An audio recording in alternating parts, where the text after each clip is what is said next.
Hey y'all, Instinct Survivors coming again with another 2-Tip Tuesday. This time we'll be talking about getting lays. That doesn't sound right. Fire lays. We're going to talk about two different fire lays and the benefits therein. Now, some of you may actually look at these fire lays and go, well, Bill, you can also do this, and Bill, you can also do... That's okay. Not a problem. I'm going based off of what I use. I'm going based off of some of the historical facts that I found. And does that mean that that's it? That's the only thing? No. Guess what, guys? We're all in this together. We're all learning. I may learn of one next week for the exact same thing, or somebody may say, what did you think about this? I may have already done that.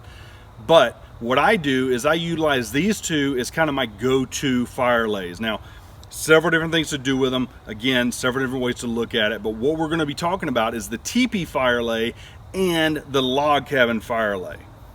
When we look at the benefits of using each one of these, one goal stands specific for each one of them in my mind and what I have seen by usage. The teepee fire lay is really designed for radiating heat because it gives you more surface area and it's to do it quicker. I get cold, I fall in the lake, I fall in the river, I fall whatever. I need to get warm and I need to do it quickly. The teepee fire lay is my go-to in that specific scenario. The log cabin fire lay, however, is designed really well for building a bed of coals, which means what? Food, and we all know that I can eat, and yes, we can cook some food. Now, the good thing about starting off with a teepee and transitioning to a log cabin is the fact that you can go in and do that in a transitional mode. It's not one where I have to go in and clear out everything and start over. Based off of the way that the logs will lay and based off of a teepee fire when you collapse it in on itself, then I can start adding the different log cabin pieces to the next level and make it into a log cabin fire. I'm now warm, let's eat. That's kind of what it boils down to. So what we're gonna do is we're gonna transition the camera. I know some of you have seen my video on the teepee fire lay, and I will put it down in the link down below. But what we're going to do is we're going to hit on that and talk about it in conjunction with this log cabin fire, okay? So let me reposition the camera and we'll get to that. All right, guys, so here's what I've already done. Let's go ahead and look at the layout of it, and then what I'm going to do is tell you about, again, ensuring survivability, right? First off, I've got my bird's nest in here. I've got my smalls, my smaller sticks, and then on top of it, I put my bigger ones. The benefit of doing it this way at this time is now you have the structure to add bigger ones and continue to build out. And you can do that as you go. Now, because I know that this is damp, brought the assured survivability method, which is, dun, dun, dun, ready for this? Yeah, you see it, it's dryer lint. So let's go in and we're gonna get this kicked off started.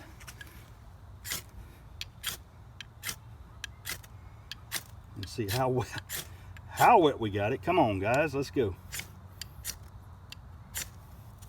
There we go.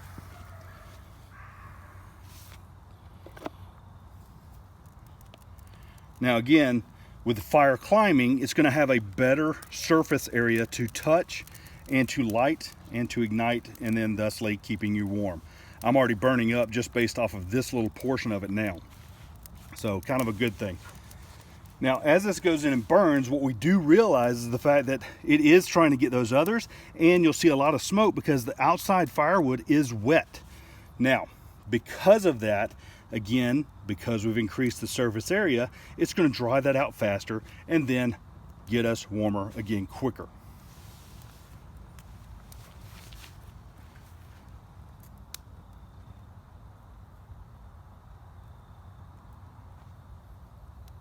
I've adjusted it, hopefully you can see it a little bit better. And you see the smallest catching on fire and starting to catch on some of that bigger stuff.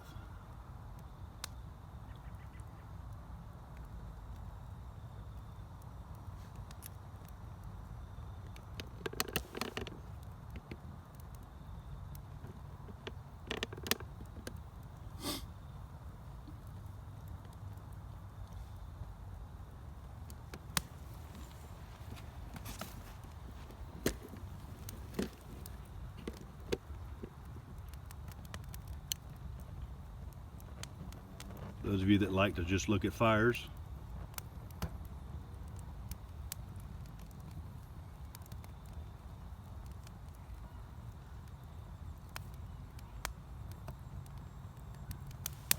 All All right, folks, so the bad news is it transitioned by itself. So I went to go get me something to drink. I came back and it already fell over. You see these logs here that are kind of at an angle versus these that are kind of straight across, straight this way and that way. Those are the ones that were on the outside and they fell in. And so what happens is the smaller ones actually consumed or burned up with fire and then caused the collapse of the other ones. Not a bad thing because I was hot anyway, which is why I was getting something to drink.